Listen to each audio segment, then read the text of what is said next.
The current row between China and Japan began with a categorical overreach from Tokyo.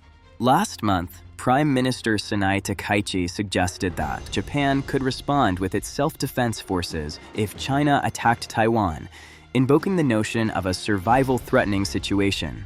Under Japan's 2015 security law, a survival-threatening situation is a specific legal term. It refers to circumstances in which an armed attack on Japan's allies poses an existential threat to Japan itself, allowing the self-defense forces to be activated in response. By framing a Taiwan contingency inside that legal threshold, the Prime Minister treated Taiwan as a theater for Japanese military involvement rather than an internal Chinese matter in which foreign intervention has no place. The suggestion itself, coming from Japan's highest political authority, crossed a red line. Against this backdrop, the case for a firm Chinese response, not performative outrage, but a calibrated, resolute posture designed to shape incentives in Taipei, Tokyo, and beyond, is strong. First, the Taiwan political context.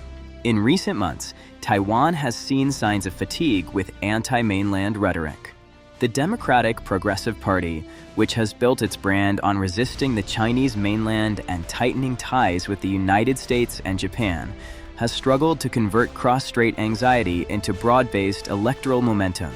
The Great Recall push framed by the DPP and its allies as a referendum on Beijing and a litmus test of the KMT's more accommodationist line backfired, losing in all precincts. Voters repudiated the notion that confrontation is costless and signaled openness to pragmatic engagement. More telling is a nascent consensus in Taiwan's political mainstream that stability with the mainland is a basic public good. The KMT's newly elected chair, Chung Li-wen, has publicly emphasized Chinese cultural identity, a symbolic touchstone that signals continuity with a broader, pan-Chinese historical narrative. It also constrains political space for outright separatism and elevates bread-and-butter concerns, trade, investment, tourism, and opportunities for the next generation over ideological purity. It is precisely at such transitional moments that outside signals can repolarize the electorate. Japanese backing, even in the form of rhetorical commitments or hints that the self-defense forces could be drawn in, risks giving the DPP and allied separatist forces a rallying point, external security guarantees as political oxygen.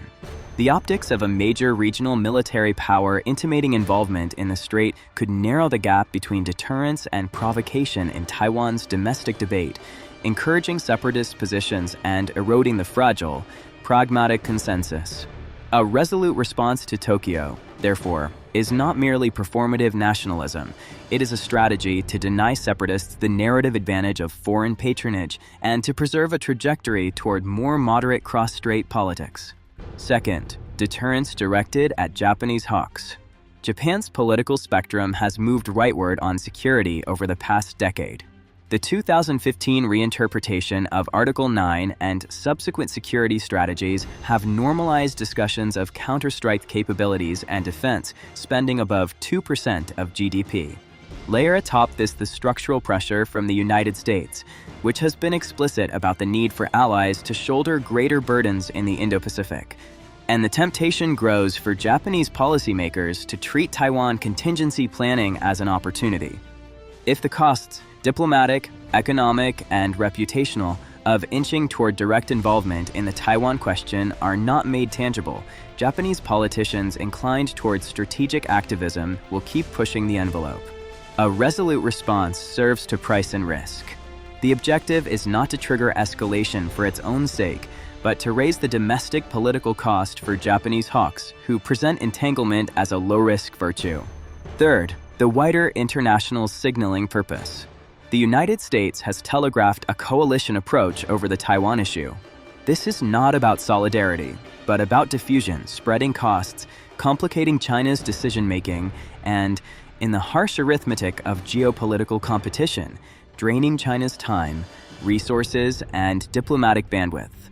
The more stakeholders Washington can enlist, overtly or tacitly, the more the Taiwan issue transforms from a bilateral crisis to a multilateral pressure campaign. A resolute Chinese response to Japan thus operates as a demonstration effect. By imposing visible costs on a G7 country contemplating a more explicit Taiwan role, this helps to deter other states from drifting into the issue space. Middle powers and swing states, Southeast Asian claimants, European partners, Australia, Canada, South Korea, will take note. If the lesson is that Taiwan-related signaling triggers targeted retaliation, many will calculate that their interests are better served by reiterating peaceful resolution than by inching into security commitments that do not directly implicate their own defense. The Taiwan Strait does not need more actors leaning in with military signaling. China's firm response to Japan can serve a counterintuitive end, discouraging externalization of the Taiwan issue and preserving political space in Taiwan for the pragmatic center that recent electoral signals suggest is reasserting itself.